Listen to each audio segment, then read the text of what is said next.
আসসালামু আলাইকুম। সাবিনা টেস্টি কিচেনে তোমাদের সকলকে অনেক অনেক স্বাগত জানাই। বরাবরের মতো দুর্দান্ত স্বাদের এক রেসিপি নিয়ে হাজির হয়েছি। লাউ শাক দিয়ে এক অপূর্ব রেসিপি তৈরি করেছি। তোমরা যদি প্রথম থেকে শেষ পর্যন্ত দেখো, খুব সহজভাবে তোমরা এই লাউ শাকের রেসিপিটা তৈরি করে নিতে পারবে। তার আগে তোমরা যদি চ্যানেল নিয়ে হও, প্লিজ চ্যানেল সাবস্ক্রাইব করে দেবে, পাশে থাকা বেল বাটনটা প্রেস করে দেবে, কারণ আমি যখন নতুন কোনো রেসিপি শেয়ার করব সবার আগে তোমাদের ফোনে পৌঁছে যাবে। তো চলো বন্ধুরা, দেখে নাও কেমন করে দুর্দান্ত স্বাদের রেসিপিটা আমি তৈরি করি। স্বাদে শাকের রেসিপিটা বানানোর জন্য এখানে দেখো, আগে থেকে আমি লাউ শাকটাকে ধুয়ে বেছে পরিষ্কার করে রেখেছি। আর এখানে আমি দুটো বেগুন আমি এভাবে লম্বা করে কেটে নিয়েছি। এখানে দুটো আলু এভাবে লম্বা করে কেটেছি। এখানে পেঁয়াজ আর কাঁচা লঙ্কা কেটে নিয়েছি। তো চলো এবার রান্নাটা শুরু করি। আর এখানে ইলিশ মাছের মাথাটাকে একটু নুন হলুদ মাখিয়ে রেখেছি। তো চলো এবার আমি রান্নাটা করি। তার জন্য ওভেনটা জ্বালিয়ে ওভেনে একটা কড়াই বসিয়েছি। এবার এর মধ্যে 3 চামচ সরষের তেল দিয়ে দেবো। তেলটা খুব ভালো করে গরম করে নেব। তেলটা খুব ভালো করে গরম হয়ে গেছে। এবার মাছের মাথাটা দিয়ে দেবো।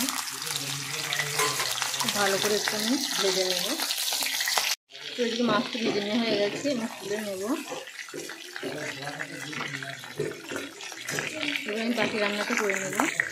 এই তেলে আমি একটু বেগুন কটাকে ভেজে নেব। দিয়ে দেবো 1 চামচ নুন, দিয়ে দেবো 1 চামচ হলুদ। খুব ভালো করে একটু আমি ভেজে নেব লাল করে। তো এগুলো লাল করে ভেজে নেওয়া হয়ে গেছে। এবার এগুলোকে তুলে নেব আমি। তো তুলে নিয়েছি বেগুনগুলোকে। এবার আমি আলুগুলোকে একটু ভেজে নেব।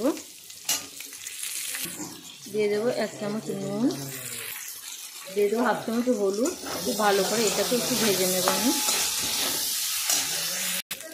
তো আলুগুলো ভাজা হয়ে গেছে, এগুলোকে তুলে নেব।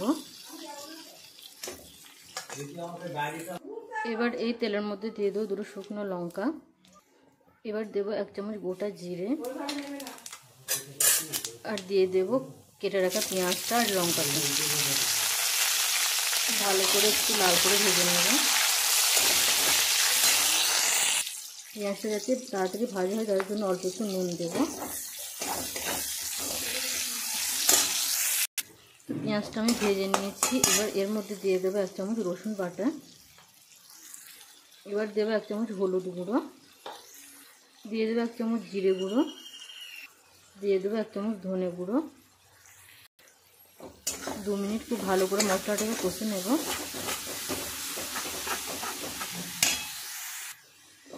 এবার এই মশলার মধ্যে দিয়ে দেবো ভেজে রাখা আলুগুলো।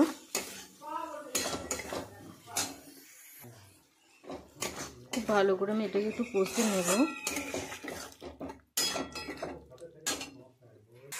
খুব ভালো করে আলুটা কষে নেওয়া হয়ে গেছে। এবার শাকগুলোকে দিয়ে দেবো আমি।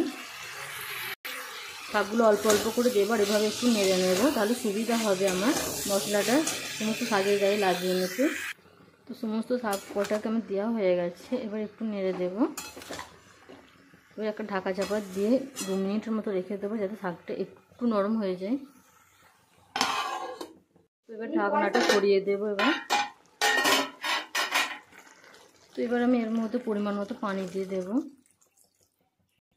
এবার এর মধ্যে দিয়ে দেবো ভেজে রাখা বেগুনগুলো। এবার দিয়ে দেবো ভেজে রাখা মাথাটা। খুব ভালো করে একটু এভাবে শাকের মধ্যে একটু ডুবিয়ে দেব।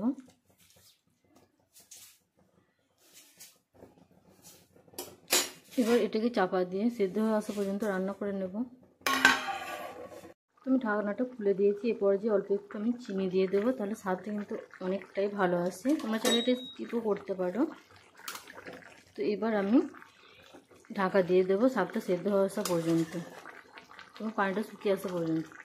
এদিকে রান্নাটা পুরোপুরি কমপ্লিট হয়ে গেছে। আমি কিন্তু ওভেনটা বন্ধ করে দিয়েছি 1 মিনিট আগে। দেখতে কতটা লোভনীয় লাগছে। প্লিজ একবার হলে এভাবে লাউ শাকের রান্নাটা করে দেখবে, দুর্দান্ত লাগবে। তো তোমরা সকলে ভালো থাকো, ফিরে আসবো আবার নতুন কোনো রেসিপি নিয়ে। রান্নাটা পুরোপুরি কমপ্লিট হয়ে গেছে।